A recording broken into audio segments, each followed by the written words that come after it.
Rahim. Assalamu alaikum, dear students. I am Nasser Mahmood, Assistant Professor of Mathematics. आज हम discuss करेंगे lower central series की examples और उनके सॉल्यूशंस को हम चेक करेंगे। तो इससे पहले निलपोटेंट ग्रुप क्या होता है, सेंट्रल सीरीज और लोअर सेंट्रल सीरीज, इसकी जो एक्सप्लेनेशन है वो आपने मेरे प्रीवियस लेक्चर्स में मैंने तफसील से बताया हुआ, उनको आपने ज़रूर देखना है, तभी आपको इसकी अच्छी तरह समझ आएगी।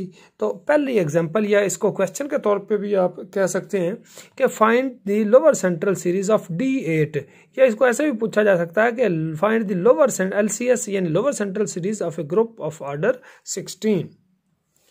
अब हमें पता है अगर D8 है तो उसका ऑर्डर 16 ही होता है, क्योंकि DN का जो ऑर्डर है वो 2n होता है। तो ये 8 मल्टीप्लाई बाई 2 16 हुआ। तो ये generated by A B such that a power 8 equal to E equal to B square and A B equal to B A inverse इसमें। तो इसके एलिमेंट्स ये हुए ए स्क्वायर, a की power 3 4 a power 5 a power 6 a power 7 and b and then their product, ये इसके elements हुए। अब यहाँ पे ए बी आपको पता है कि इसकी ये भी प्रॉपर्टी थी, a B equal to B A inverse. यहाँ पे इस ग्रुप में a power 8 equal to e है, इसका मतलब a into a power 7 equal to e हुआ। इसका मतलब ये हुआ कि जो ए का इनवर्स है वो ए पावर 7 हुआ। अब जो ए बी है वो बी ए इनवर्स, तो इसे आप बी ए पावर 7 भी लिख सकते हैं। तो ये ज़रा आपने ज़हन में रखना है। तो हमें पता है कि सबसे पहले जो R0G होता है, या इसे गैमा भी कुछ से डिनोट करते हैं, कुछ R से, मैं यहाँ पे R से डिनोट करूँगा। R0G वो G इटसेल्फ होता है। उसके बाद जो R1G है, ये हमें पता है कि ये R0G और G का डिराइव्ड ग्रुप, ठीक है। अब R0G तो G है, तो G का ये हो गया, और G is generated by A b, तो it is generated by A b का कम्यूटेटर लेंगे। अब ए बी का कम्यूटेटर हमें पता है वो A B A inverse B inverse होता है, ठीक हो गया जी। अब यहाँ पे ए आगे क्या लिखा हुआ है, बी ए इनवर्स, बी ए इनवर्स तो हमें पता है ए बी के बराबर होता है। तो बी ए इनवर्स की जगह मैं लिखूंगा ए बी, और बी का जो इनवर्स है वो बी ही होता है, क्योंकि बी का ऑर्डर 2 है ना। तो वो ये हो गया, ये बन गया जी ए स्क्वायर और बी स्क्वायर तो ई हो गया, यानी ए स्क्वायर ई, तो ये ए स्क्वायर के बराबर आ गया। यानी इसका मतलब ये हुआ कि जो R1 का जो जनरेटर है, it is generated by a square, okay. यानी R1 of G it is generated by a square. और हमें पता है इस ग्रुप में a पावर 8 क्या होता है, वो ई होता है। इसका मतलब a square generated by a square and a square power 4 equal to e. Then elements of R1G वो क्या हुए जी, एक तो ई हो गया, फिर ए स्क्वायर, उसके बाद ए पावर 4, फिर ए पावर 6 और ए पावर 8 ये आपके ई आ गया जी। आई होप कि आपको R1G तक यहाँ तक समझ आ गई होनी है। अब नेक्स्ट है जी हमारा R2G। R2G ये होता है जनरेटेड बाई R1G, और इधर आपने G ही लिखना है, ठीक हो गया। अब R1G का जनरेटर तो ए स्क्वायर था, हमने अभी फाइंड किया है, तो यानी एक ए स्क्वायर आएगा और कॉमा G का तो है ए और बी, ये उसका कम्यूटेटर है। तो इसका हम कैसे सॉल्व करेंगे, यानी ए स्क्वायर को ए के साथ भी करेंगे, फिर ए स्क्वायर को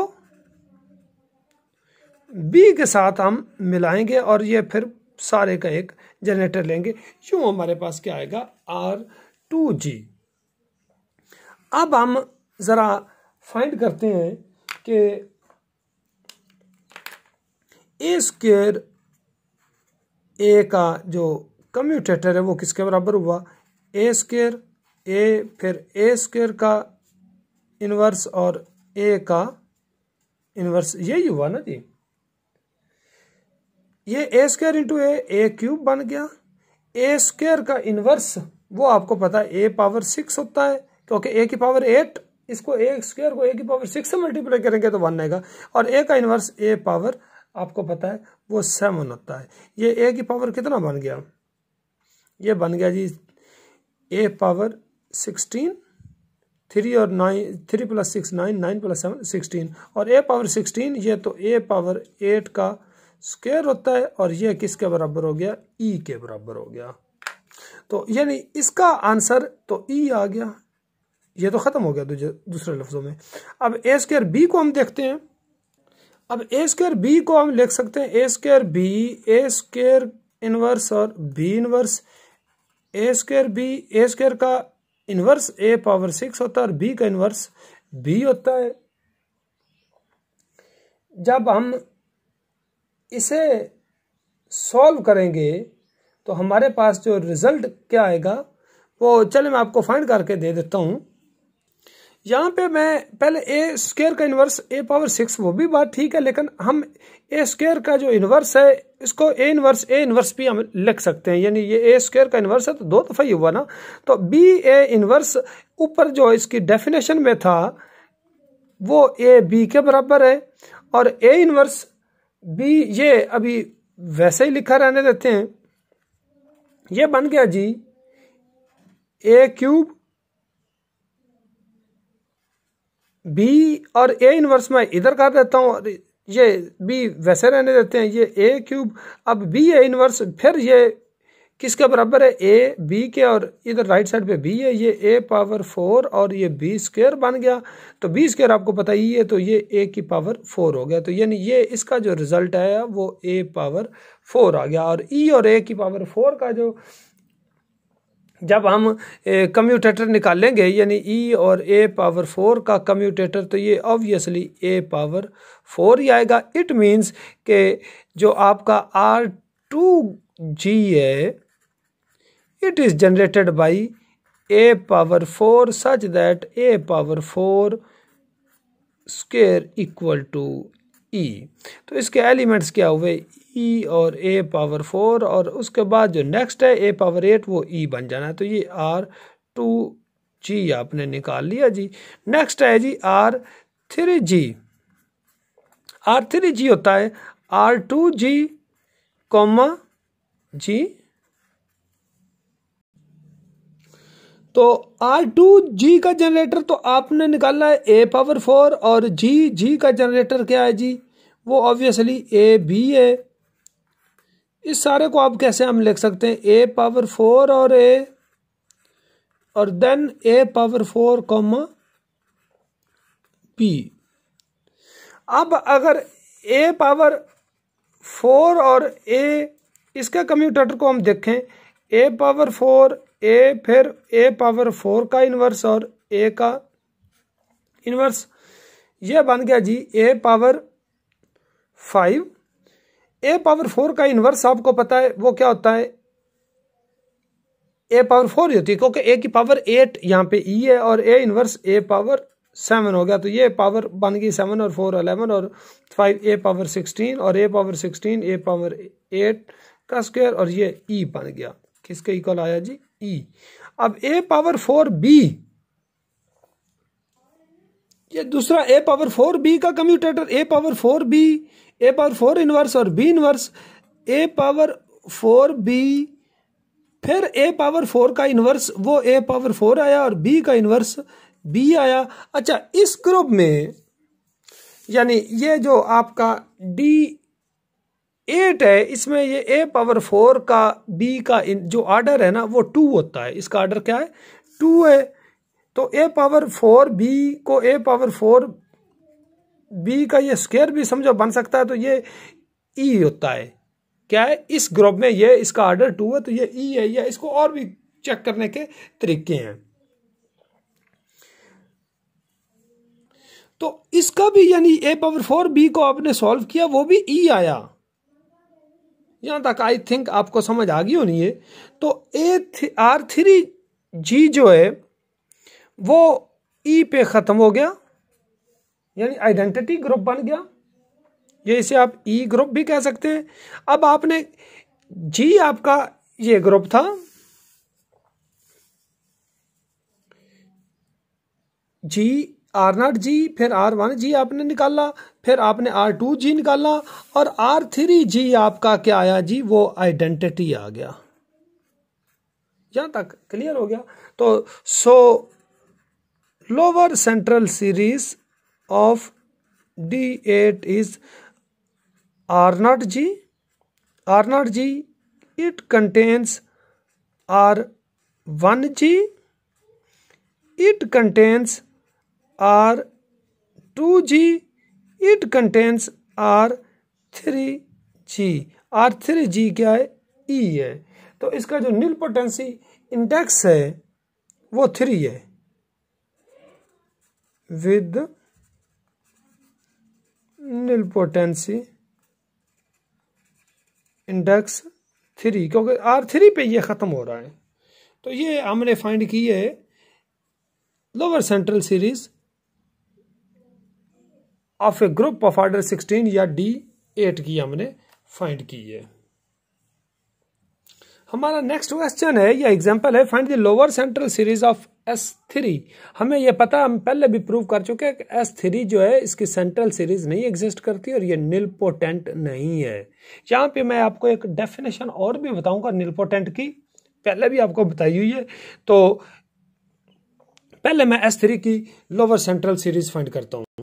S3 के एलिमेंट्स को आपको पता है कि यूं लिखते हैं कि generated by A B such that a cube equal to E equal to B square and A B equal to B A inverse. ये D3 के आइसोमॉर्फिक होता है। क्या है ये, आइसोमॉर्फिक टू D। और इसके एलिमेंट्स ये हुए, तो R0G equal to obviously G, और R1 आपको पता है R0G और G।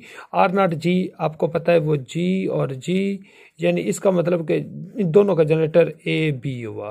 क्या हुआ जी, जनरेटेड बाई ए बी। अब ए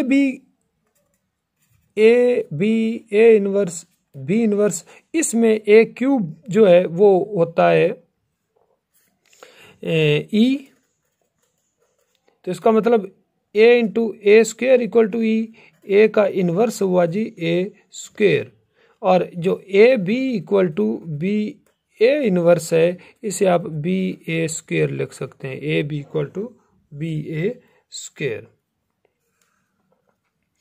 तो ये बन गया जी ए, आगे बी ए इनवर्स है। अच्छा, बी ए इनवर्स की जगह आप ए बी भी लिख सकते हैं, और बी इनवर्स की जगह आप बी लिख सकते हैं। तो ये बन गया जी ए इंटू ए स्क्वेयर, और बी स्क्वेयर आपको पता है ये ई होता है, तो ये ए स्क्वेयर के बराबर रह गया। यानी R1 of G it is generated by a square. Okay हो गया, किससे जनरेट हो रहा है, generated by a square such that a square power 3 equal to e हुआ। इसके एलिमेंट्स क्या हुए, 1a और ए स्क्वेयर हुए।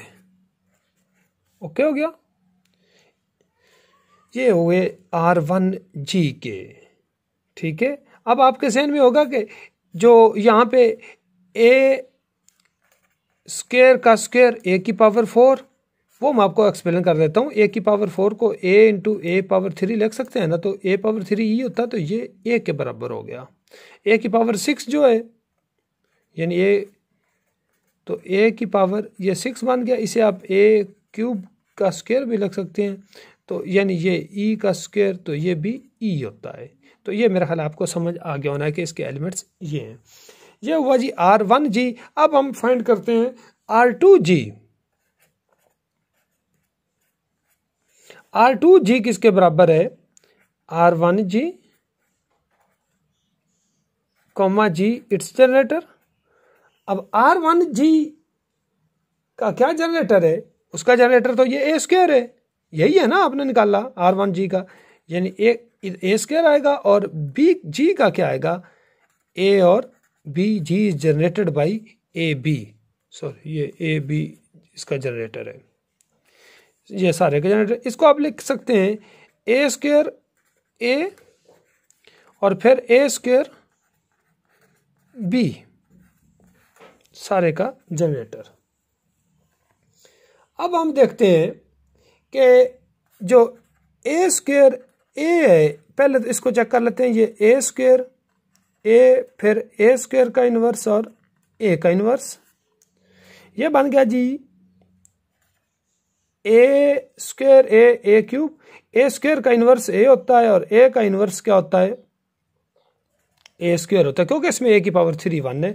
तो ये बन गया जी ए क्यूब और ये भी ए क्यूब, तो ये भी ई, ये भी ई, तो ये बन गया ई। तो यानी ये तो ई हो गया। आगे ए स्क्वायर बी को देख लेते हैं, दूसरा जनरेटर ए स्क्वायर बी, ये किसके बराबर है जी, ए स्क्वायर बी फिर ए स्क्वायर का इन्वर्स और बी का इन्वर्स। ए स्क्वायर बी, ए स्क्वायर का इन्वर्स ए आया, बी का इन्वर्स बी आया, ए स्क्वायर आगे बी ए बी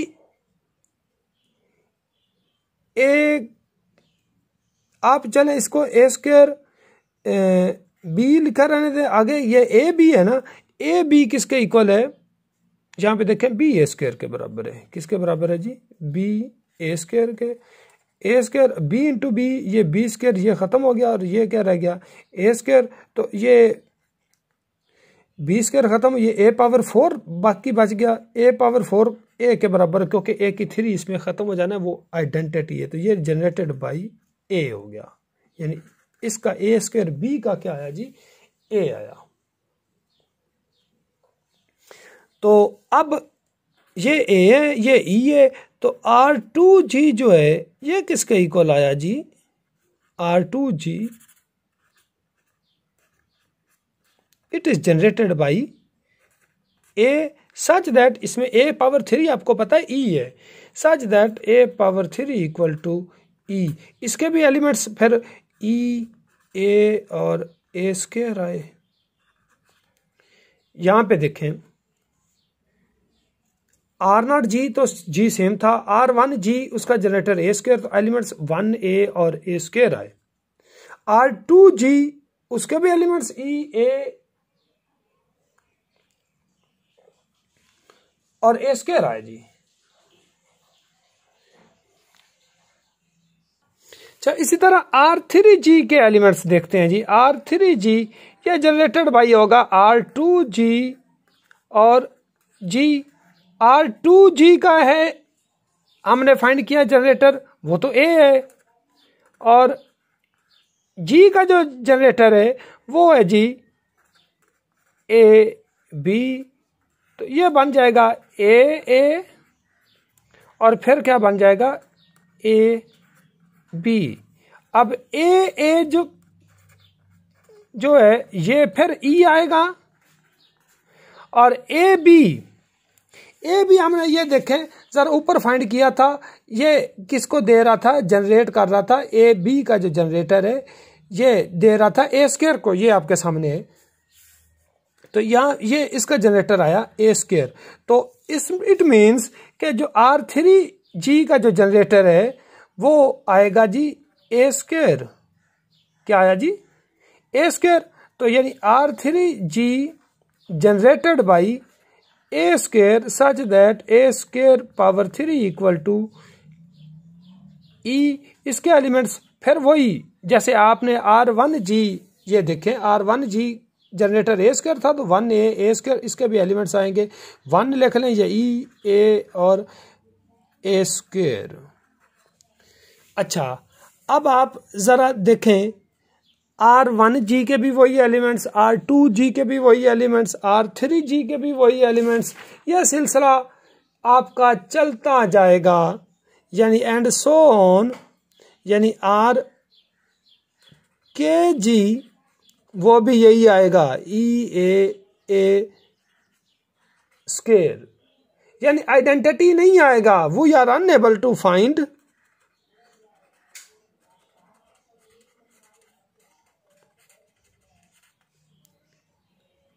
आर के जी इक्वल टू ई। समझ आ गई ना? यानी ये लोअर सेंट्रल सीरीज है, सेंट्रल सीरीज है या नॉर्मल सीरीज, उन्हें ई पे खत्म होना था, वो ये तो खत्म हो ही नहीं रहा, ये तो सिलसिला इस तरह चलता जा रहा है। आप इसको ऐसे ही कह सकते हैं कि G equal to G naught contains R one, G contains R two G and so on. यानी आर के जी नहीं है, यानी आर के जी ई नहीं है, बल्कि ये सो ऑन चल रहा है, ये सिलसिला बंद नहीं हो रहा।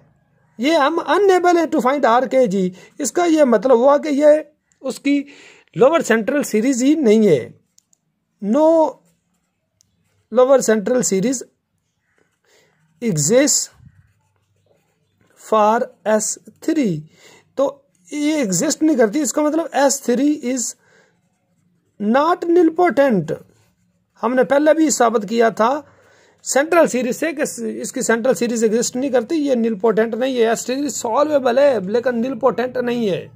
यहां पे मैं एक आपको डेफिनेशन बताना चाहूंगा, वो ये है। डेफिनेशन में आपको ये बताना चाह रहा था कि निलपोटेंट ग्रुप, ये लिखा है nilpotent group, a group G has lower central series then it is a nilpotent group. Nilpotent की डेफिनेशन पहले हमने की थी कि जिसकी सेंट्रल सीरीज हो वो निलपोटेंट होती, और हमने पिछले लेक्चर में तफसील से ये प्रूव किया था कि जिस लोअर सेंट्रल सीरीज भी सेंट्रल सीरीज होती है, तो लिहाजा जिसकी लोअर सेंट्रल सीरीज हो वो भी निलपोटेंट होती। इस एग्जांपल में S3 की लोअर सेंट्रल सीरीज एग्जिस्ट ही नहीं करती, लिहाजा S3 निलपोटेंट नहीं है। Thank you ji.